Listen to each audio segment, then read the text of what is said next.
The Trump Organization has always been a family affair, and so it is this week in a New York courtroom in a civil fraud trial. Donald Trump Jr. was the first of four Trumps to take the witness stand, his testimony taking place Wednesday, while his brother Eric and sister Ivanka are due to testify in the coming days, as is Donald Trump himself.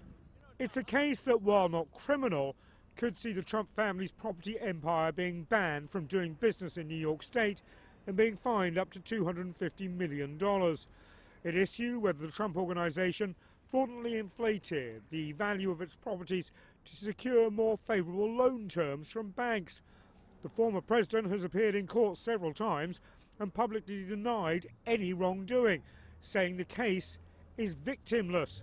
The state argues that by overvaluing Trump properties, banks lost tens of billions of dollars in revenue and shouldered hidden risks. Many former Trump business associates have testified against him and his family. Trump has frequently criticized the judge in the case and others, leading to a gag order and thousands of dollars in fines. He recently stormed out of the courtroom, angered over a fine. The judge has already issued a summary judgment in the case, agreeing largely with the prosecutors that Trump and his associates are liable for fraud.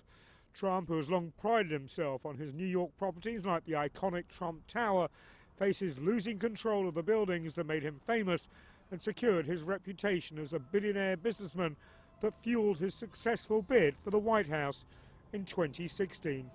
This case may not be as perilous personally to Donald Trump as other cases he's facing here in Washington, D.C., Georgia and Florida. Those cases, if he is convicted, could leave him with prison time. But this case threatens something much closer to Trump: his wealth, his reputation, and his self-image. An image that has been the most tangible asset that Trump has traded on his entire life. Nathan King, CGTN, Washington.